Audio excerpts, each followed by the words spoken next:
from what is one-party Democratic rule up in Albany too. And you play that clip, Governor Hochul. In Albany, you have supermajorities in the Assembly and Senate, outsized power of self-described socialists, and they hold the city council as well. So that is part of it. Mayor Adamson, we needed more changes to be done on cashless bail. Did Joanne call today? Enough action on The that way one. you're gone.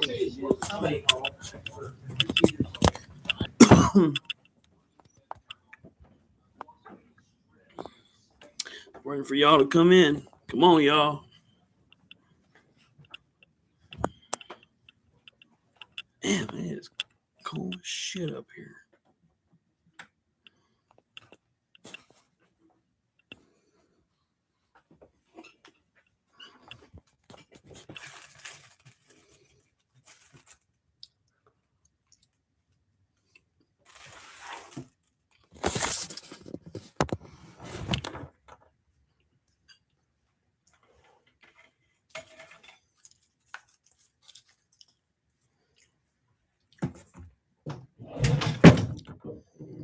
There. That's better, right?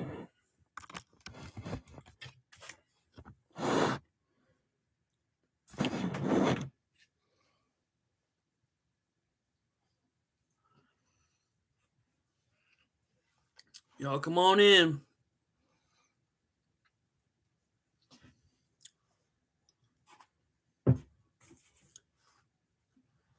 Hit that like button when y'all come in too. Get this party started. Get that party started.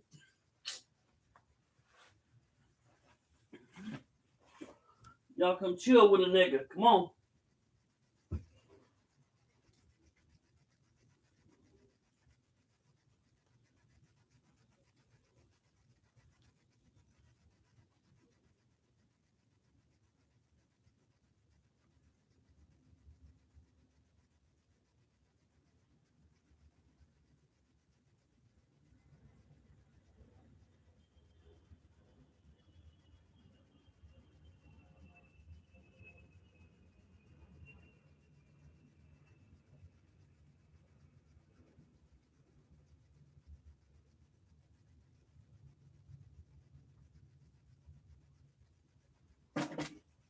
All right.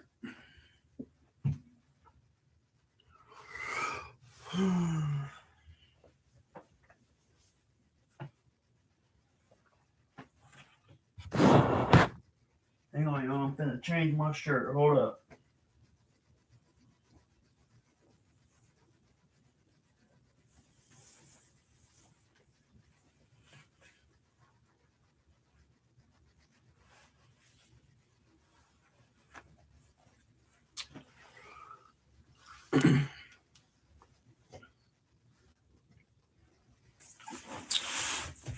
All right.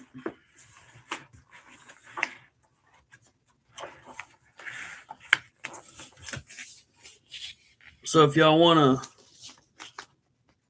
I'll read this NA book to y'all. If y'all wanna come in and listen.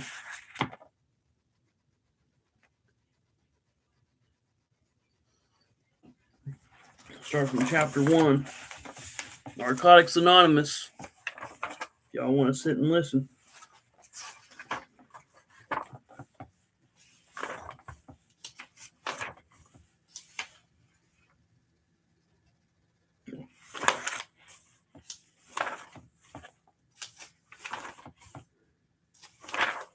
Introduction. Nobody cares to hear the introduction.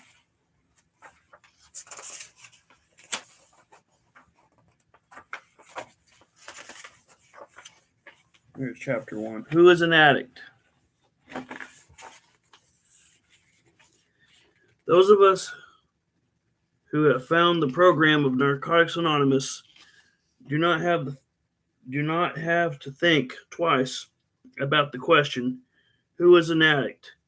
We know the following is our experience. As addicts, we are people whose use of any mind altering, mood changing, Oh, okay. I'm just sitting here reading the Narcotics Anonymous book. So hopefully I can get some people in here. Just chill and I'll read it to y'all. You feel me?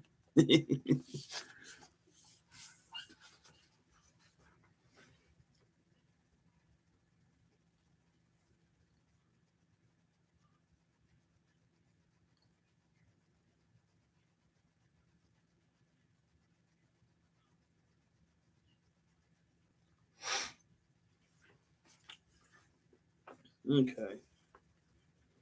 I lost my spot. We know the following is our experience.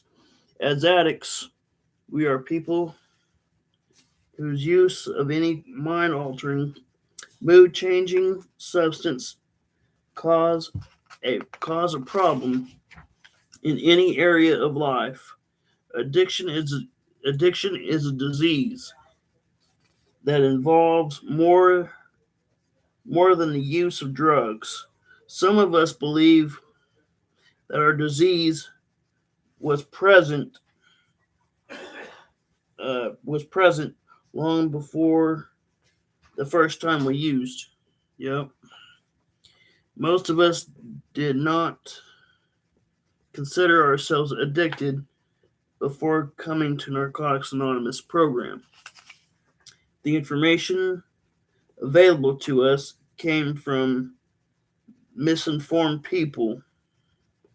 As long as we could stop using for a while, we thought we were all right.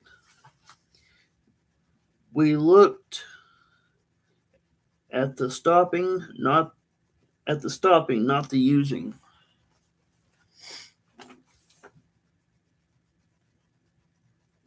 As our addiction progressed, we thought of stopping less and less.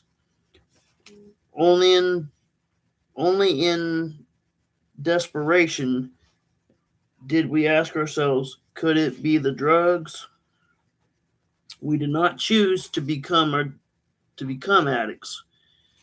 We suffer from a disease that expresses itself in ways that are antisocial and that makes detection, diagnosis, and treatment difficult. Our disease isolated us from people except when we were getting using and finding ways and means to get more. Hostile, resentful, self-centered, and self-seeking. We cut ourselves off from the world, off from the outside world. Anything not completely familiar became alien and dangerous. Our world shrank, and isolation became our life.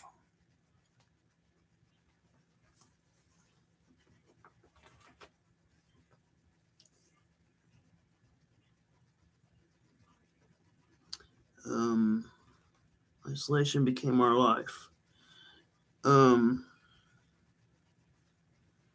We used in order to survive. It was the only way of life that we knew. Some of us misused, and abused drugs and still did not consider ourselves addicts. Through all of this, we kept telling ourselves, I can handle it. Our misconceptions about the nature of addiction included visions of violence, street crime, dirty needles, and jail. Let me take this deal off the book. All right. When our addiction was treated as a crime, or moral deficiency, we became rebellious and were driven deeper into isolation. Some of the highs felt great, but eventually the things that we had to do to continue using reflected desperation. We were caught in the grip of our disease. We were forced to survive any way that we could. We manipulated people and tried to control everything around us. We lied, stole, cheated, and sold ourselves. We had to have drugs regardless of the cost. Failure and fear began to invade our lives. One aspect of our addiction was our inability to deal with life on life's terms. We tried drugs in combinations of drugs to cope with a seemingly hostile world. We dreamed of finding a magic formula that would solve our ultimate problem, ourselves. The fact was we could not use any mind altering or mood changing substance, including marijuana and alcohol, successfully. Drugs ceased to make us feel good. At times, we were defensive about our addiction and justified our right to use, especially when we had legal prescriptions. We were proud of the sometimes illegal and often bizarre behavior that typified our using. We forgot about the times when we sat alone and were consumed by fear and self-pity. We fell into a pattern of selective thinking. We only remembered. Brandon, why are you parked in the yard? Because it's supposed to hail tonight, maybe. Yeah, it said between 4 and 11. Oh. So, if it does, Well, we need to just go. Huh? If it starts getting stormy, we need to just go to the car wash. Oh. That'd probably be best.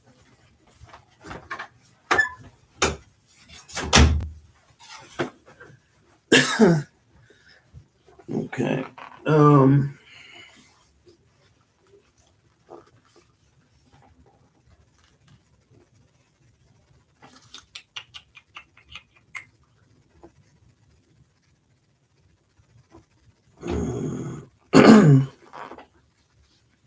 Okay, we were proud of the sometimes illegal and often bizarre behavior that typified our using. We forgot about the sometimes when we sat alone and were consumed by fear and self-pity. We fell into a pattern of selective thinking. We only remembered the good drug experiences. We justified and rationalized the things that we did to keep from being sick or going crazy. Yep.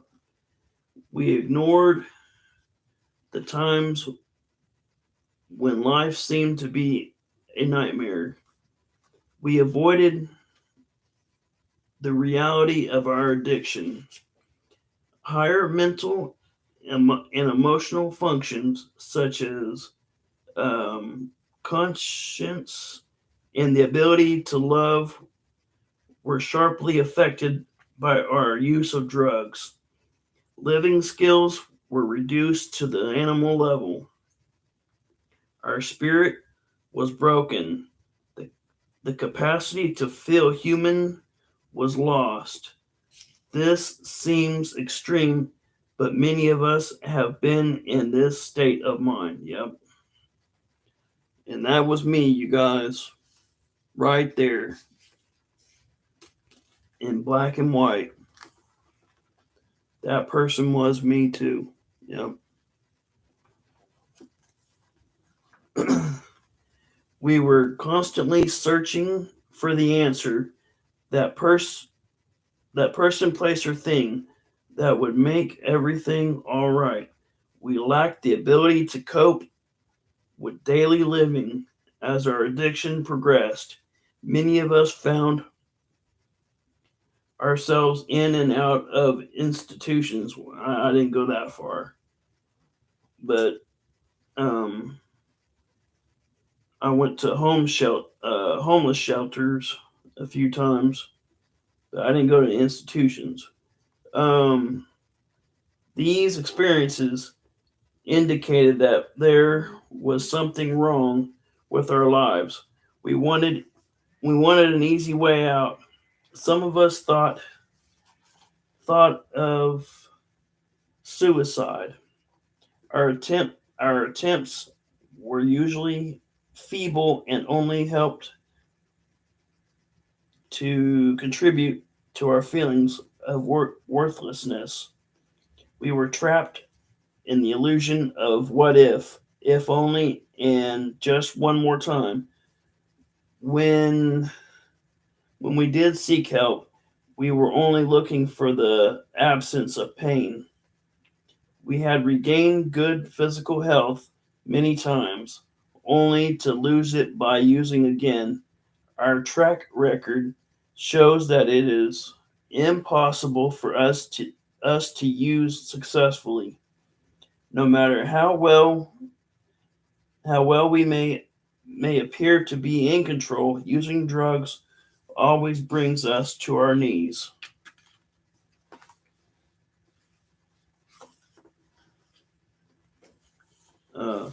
Like other incurable diseases, addiction can be arrested. We agree that there is nothing shameful about being an addict, provided we accept our dilemma honestly and take positive action.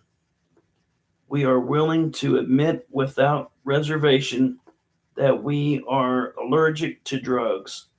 Common sense tells us that it would be insane to go back to the source of our allergy.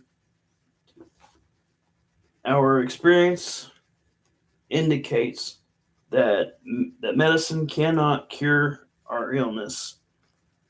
Although physical and mental tolerance play a role, many drugs require no extended period of use to trigger allergic reactions. Our reaction to drugs is what makes us addicts, not how much we use.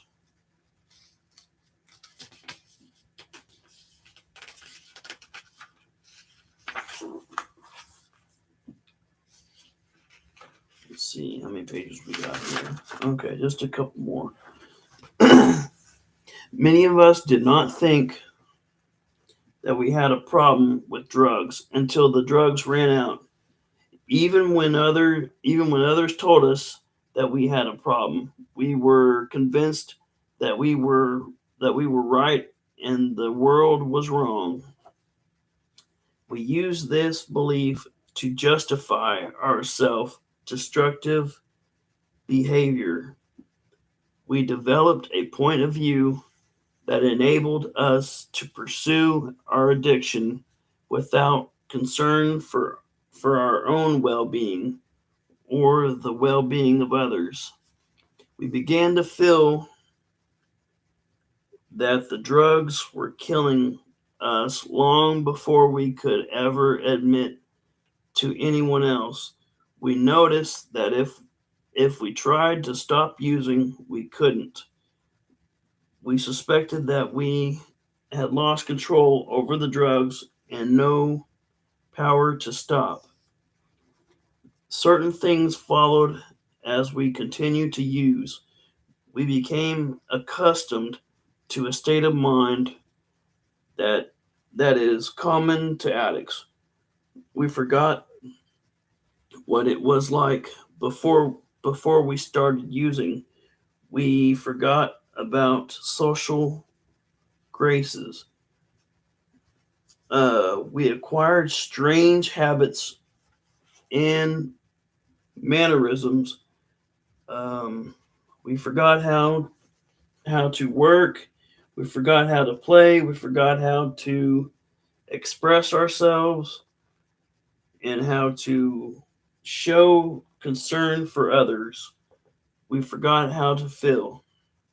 Yep, that is 110% true. While using, we lived in another world. We experienced only periodic jolts of reality or self awareness. It seemed that we were at least two people instead of one, Dr. Jekyll and Mr. Hyde. We ran around and tried to get our lives together before our next run.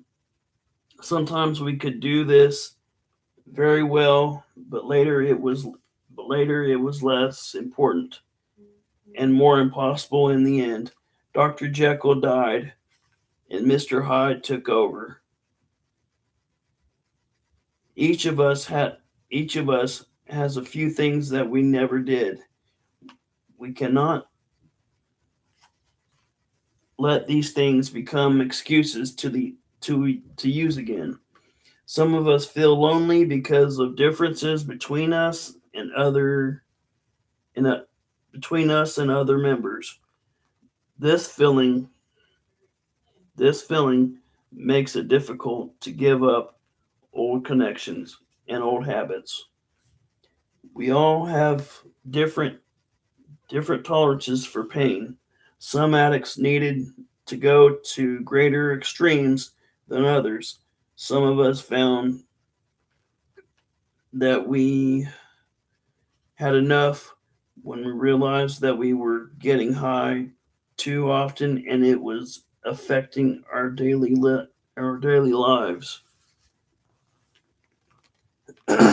At first, we were using in a manner that seemed to be social or at least controllable.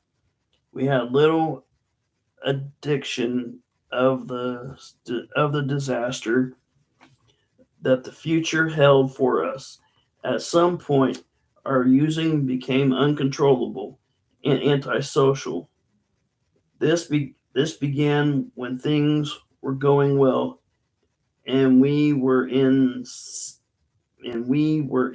situations that allowed us to use frequently. This was usually the end of the good times. We may have tried to moderate, substitute, or even stop using, but we went from a state of drugged success and well-being to complete spiritual, mental, and emotional bankruptcy. This rate of decline varies from addict to addict. Whether it occurs in years or days, it is all downhill. Those of us who don't die from the disease go on to prison, mental institutions, or complete demoralization as the disease progresses. Drugs had given us the feeling that we could handle whatever situation might develop. We became aware, however, that drug usage was largely responsible for some of our worst predicaments. Some of us may spend the rest of our lives in jail for a drug-related crime. We had to reach our bottom before we were willing to stop. We were finally motivated to seek help in the later stage of our addiction. Then then it was easier for us to see the destruction, disaster, and delusion of our using. It was harder to deny our addiction when problems were staring us in the face. Come on, guys, come on in.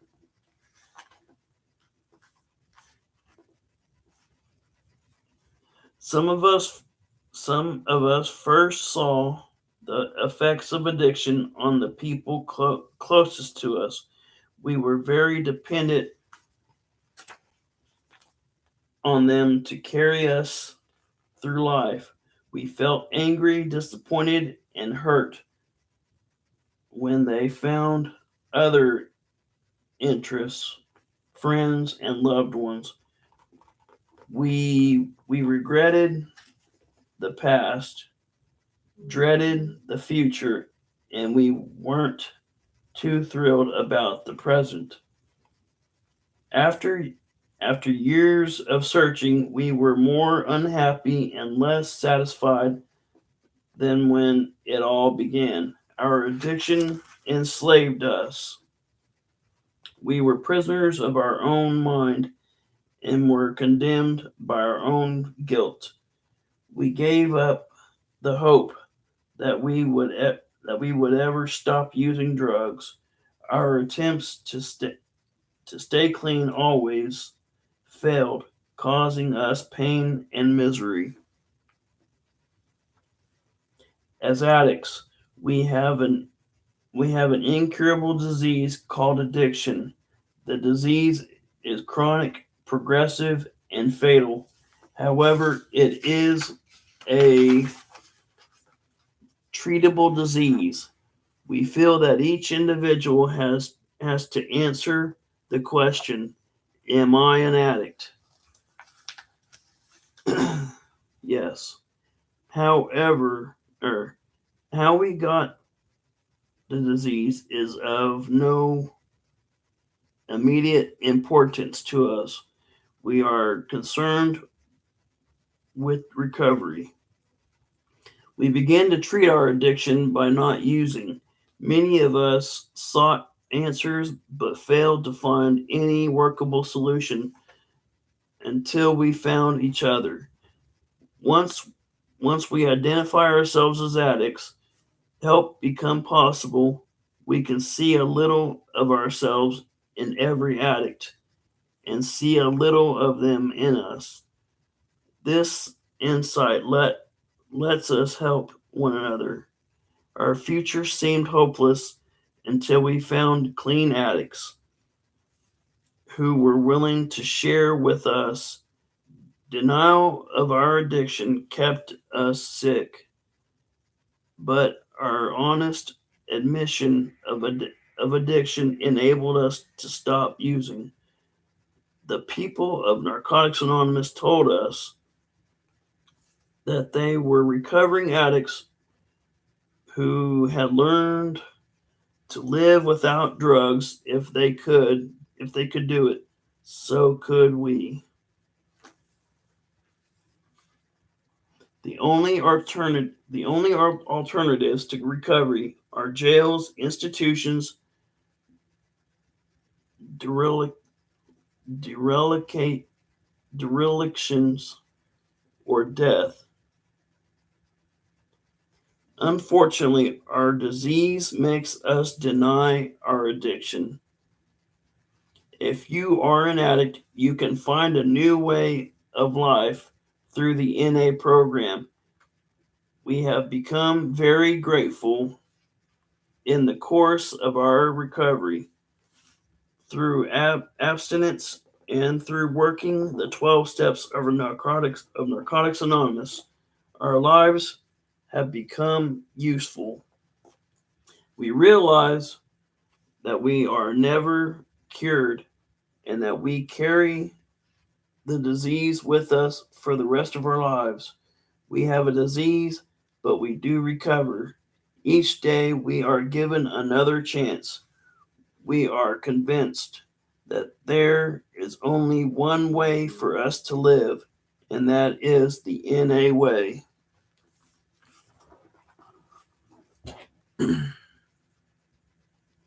Well, there you go, guys. So that was chapter 1. I'll read chapter 2 tomorrow. Probably a little bit earlier than I just did, which was about 30 minutes ago. So, maybe an hour or two earlier than I just did. So it is 8:30 now. So probably about 6:30, 7 o'clock, I'll probably start reading. So I'll see you guys in the next live. Have a good night.